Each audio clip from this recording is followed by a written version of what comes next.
What's up, everybody? My name is Brad, and today I've got another book review for you guys, and I'm going to be talking about Tomb of Gods by Brian Moreland. This was an ARC I received through NetGalley from the publisher Flametree Press. It did come out already. It came out on May 21st. I've sort of been sitting on this for a little bit. I wanted to get my thoughts collected together and my written review done so I don't ramble as much as I do in my videos, which I'm rambling now. So I'm going to go ahead and read the synopsis for you guys real quick and then give you my thoughts and everything about the book. In 1935, British archaeologists vanished inside an Egyptian cave. A year later, one man returned covered in mysterious scars. Egyptologist Imogene Riley desperately wants to know what happened to the ill-fated expedition led by her grandfather. On a quest for answers, she joins a team of archaeologists and soldiers in Egypt. Inside a mountain tomb, they've found a technologically advanced relic in a maze of tunnels. Dr. Nathan Trumbull believes his tomb leads to the most guarded secrets of the pharaohs. When the explorers venture deep into the caves, they discover a hidden world of wonder and terror. So I've got my written review over here, so if you see me glancing over here, it's me trying to stay focused and stay on track. But anyway, as a kid and even now as an adult, I've always been fascinated by the ancient Egyptian culture. You know, from the pyramids to the Sphinx to the famous, everybody's seen it, the golden sarcophagus of King Tut. I've always found that stuff fascinating. From the process of mummifying the dead, I always found that creepy and kind of sinister. And then the gods of the ancient Egyptians, they've always just seemed bizarre and strange. A lot of them have human bodies with animal heads, and overall it's just something I've enjoyed learning about as a kid and growing up. But what really intrigues me the most about them is the secrets that still lay buried under the sands and in the dark, long forgotten tombs. Those secrets that still are out there to be discovered. This book, it was written by Brian Moreland, as I said, and he is a new to me author.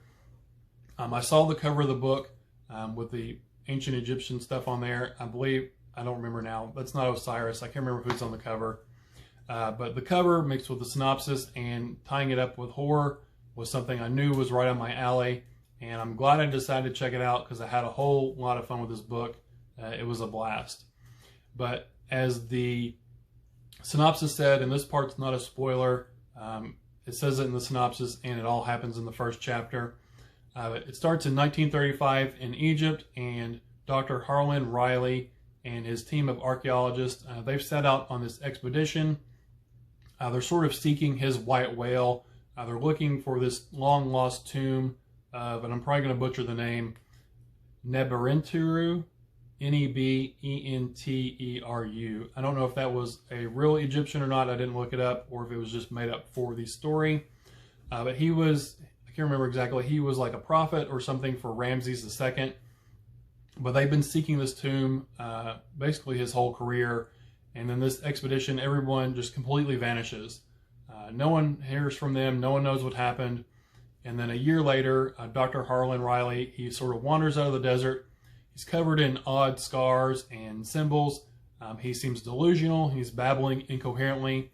So no one's able to get the story of what happened to him and what happened to the other members of his team.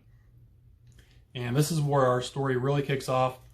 We follow Egyptologist Imogene Riley, Dr. Harlan Riley's granddaughter, and she wants to seek out not only what happened to her grandfather and his team, but also if he found this long-lost tomb he was looking for, and if so, what treasures and wonders and discoveries lay hidden within that tomb.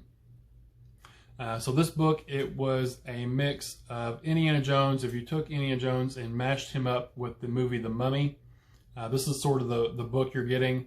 All of that mixed up. It was brimming with action and adventure with a heaping healthy dose of horror on top of that, which really tied it up nicely for me. I like the horror aspects in books, if you don't know already. But deep inside this mountain tomb, the team of archaeologists and soldiers, they make the discovery of a lifetime. But it's not all it seems to be. There's something foul and sinister and insidious lurking deeper within the shadows of this labyrinthian maze of tunnels. Imogene and Dr. Nathan Tremmel and the others, they will come face to face with discoveries beyond their wildest imaginations, but also horrifying demons of the past that have come back to haunt them. This novel, it was expertly paced and it was basically non-stop action. Myself as a reader, I get distracted very easily, but this book had really short chapters that kept me engaged and kept me looking forward and eager to what was going to happen next. I always wanted to get to the end of the chapter because they sort of ended on a cliffhanger a little bit at the end of each chapter, and then I wanted to pick up right with the next chapter, and then the next and the next, and so on and so on. So it was expertly paced, and I really enjoyed the short chapters in the book.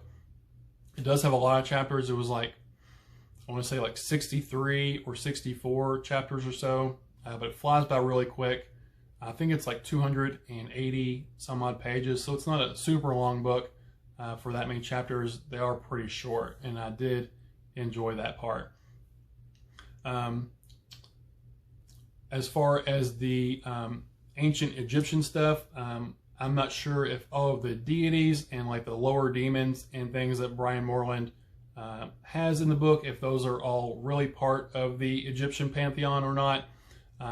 But even if some of them aren't, it really felt like Brian Moreland, he really did do his research, and this felt like he took a lot of time in learning about the Egyptian culture and expertly researching, the pantheon and the different deities and their demons they have and that kind of stuff.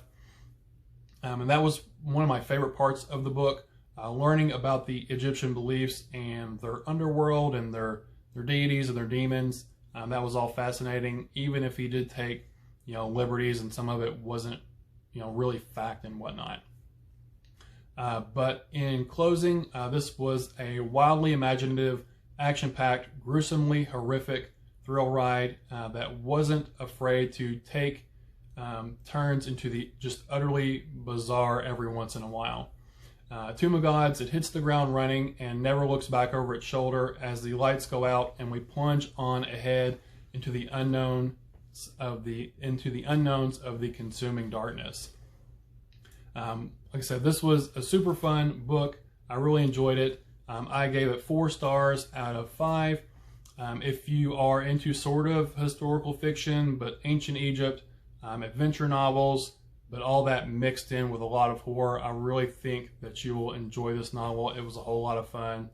Like I said, it was super fast paced, and the action basically never stopped from the get-go.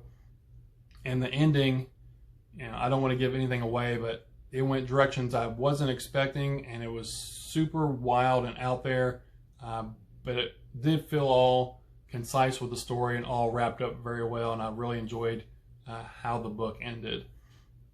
But that's all I have for you guys today. That has been my review of Tomb of Gods by Brian Moreland from Flame Tree Press. Again, I gave it 4 out of 5 stars. But that's all I have for you guys today, so thanks for spending your time with me. Again, my name is Brad, and I'll talk to y'all later. Bye.